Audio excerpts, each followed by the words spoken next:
Hi everyone! I decided that today we will talk about self-studying, an essential skill to have when learning languages or learning any other particular skill.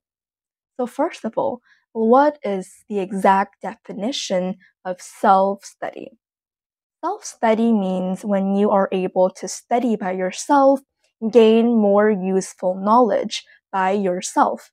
So sometimes we know that we gain more knowledge at school from our teachers or from our parents. But have you ever thought that you yourself can also help you with this thing? So for example, you have a free afternoon, you finish all of your homework, and you can just, watch a movie or read a book. But instead, you can totally help yourself gain more knowledge on a topic that you are interested in. For me, I'm not really good at geography, so I can easily watch some geography shows or read some books on geography, gain that knowledge by myself. Because you have to remember that sometimes the knowledge you acquire doesn't necessarily have to come from schools or from your parents.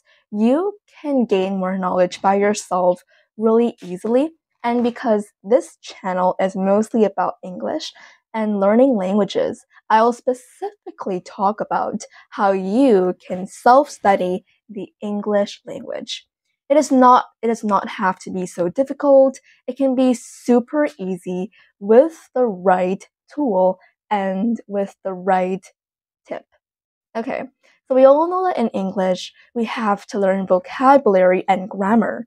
And if we have those two things, we will use those two things in other skills like speaking, reading, listening, and writing.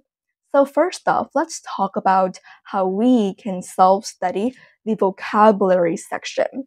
Because in English, there's lots and lots of vocabularies on different topics, and the topics are very diverse.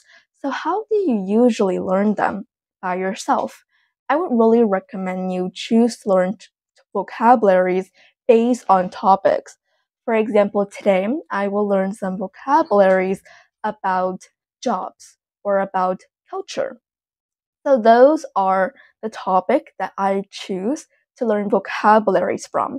It is not very advisable to learn vocabularies on different topics because sometimes it can be really confusing. And there are many ways and many tools you can use. Flashcards is one way that you can use. You can write your own flashcard or you can create online flashcard to help you in the learning process. And secondly, quizzes is a perfect way because nowadays there's so many games online where you can make your own game and play them during your free time, like quizzes, Lookit, GameKit, or Kahoot. Those are all games that I bet your teachers at school have let you play before. And you can create your own games, it's totally free, and practice vocabularies there. And finally, the most important aspect when you self-study vocabulary is by having a fixed schedule. We talked about this in previous videos. Well, you can spend 30 minutes or maybe an hour every day to learn some vocabularies, practice them in your book. I bet that you mostly learn vocabularies in some English books or online, and you can practice them. You can practice speaking and practice making sentences. Make sure you have a notebook. This notebook does not have to be a notebook where you will write the vocabularies many times. That is an old-fashioned way of learning. Instead, that notebook is specifically for making examples, making sentences, and also some challenges that you will challenge yourself to use that vocabulary when you are practice writing essays or when you're speaking to someone. So for example, today I learned a new word. Let me check. I learned a word called, it's a phrasal verb, drown out. I just learned that word today. And drown out basically means prevent a sound from being heard by making a louder noise. So my mission for today is that I will try to use this phrasal verb when I practice speaking with my sister or when I'm writing a particular essay. And when you're able to use them in a specific context, you are already successful. So that's it for the vocabulary section. Let's move on to the grammar section. Well, grammar does not have to be so hard if you put your heart and your mind into what you're doing. For me, I usually learn grammar through some books, some textbooks, or through books that I found online. And you don't have to cram a lot of grammar knowledge in just one day because it can be really challenging. Instead, it's really advisable. I would really recommend it. Which is that you will just learn one piece of grammar for a day or maybe for 2 days if that piece of grammar is really long. The point here is that you fully understand it and you're able to use it when you're speaking, when you're writing, and when you're doing exercises. So remember, grammar is not just for doing exercises at school, it's for lots of things. You can easily use it in your speaking to boost your speaking skill, or you can easily use it in your writing to make your writing sounds more creative and more professional. So for me, when I learn grammar, I also have a notebook and I will write some phrases that I have never heard of before, and I will keep that notebook with me wherever I go. Make sure it's not a too big one so you can easily carry it. It has to be portable. It has to be convenient for you. Also, practice a lot of exercises because I think that's the most effective way for you to remember a grammar instead of remember all of the usage, all of the rules. That's really challenging. You can try to read through the grammar pieces and then try to do and practice lots of exercise to remember how to use it in specific contexts. And I think just spending like an hour or 2 hours each day practice them will really make you more confident when you use grammar. So I think the most important thing to consider when self-studying is you are patient and you are dedicated. You dedicate your time to doing something. And that's all about grammar. So when it comes to other skills like listening, speaking, writing, or reading, let's talk about each skill. For speaking, it's totally simple. You may say, I don't have a partner. I don't have someone in my family who knows English. How can I practice? Well, if you have a partner, make sure to convince them to practice speaking with you every single day. For example, I always practice speaking English with my sister for around 15 minutes to 30 minutes each day. And you can record them and you can listen to it again to check if you have any grammar mistakes or if your vocabulary usage is good enough.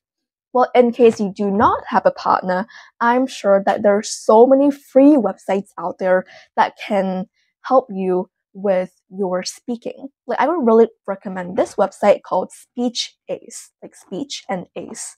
You can check it out, speechace.com, because it's a website where you can talk with an AI partner and they can give you feedbacks on how you can improve in the next conversation. And I believe if you search for free websites for practice speaking English, there'll be so many other websites, like a website to help you with your pronunciation or a website to help you in everyday conversation. And the key when you practice speaking is one thing: focus on communication rather than perfection. Because even though, of course, we need perfection, it does not necessarily have to be the main initiative when you practice speaking. You can always listen to it again, you can always record it and fix your mistakes. When you're practice speaking, in order to be confident and fluent, make sure you focus on the content, on your ideas, and your confidence itself. And let's come to listening. I think listening is one of the easiest skill when you are practice self-studying at home. And for me, it does not have to be something really hard.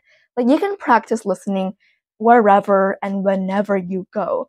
Like when you are cooking or helping your family with household chores, you can just open a music video in English to help you practice your listening and sing along with the music as well.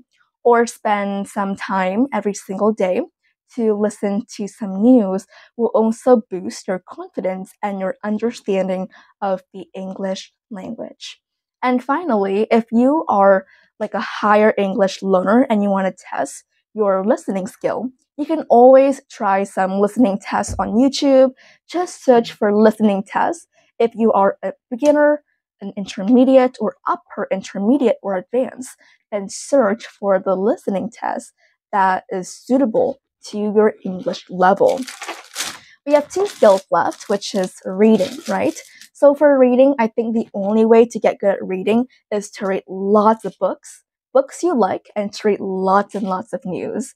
Or you can also practice the reading skill by also searching for some tests that is suitable to your level to see whether you can understand this context based on your level. And finally, for writing, I think practice writing also based on your level. If you're just a beginner or an intermediate, then it's advisable for you to keep a diary and write something you like, or practice writing on some easier topics that you can find on the internet. If you are an upper intermediate or advanced, then it's advisable for you to search for some harder topics or practice some writing tests to see which level you're at.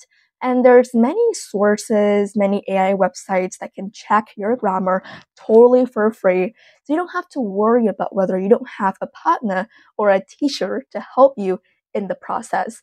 The key to self-studying effectively is patience and confidence. With those 2 things, you can master any skills in English that you want. See ya!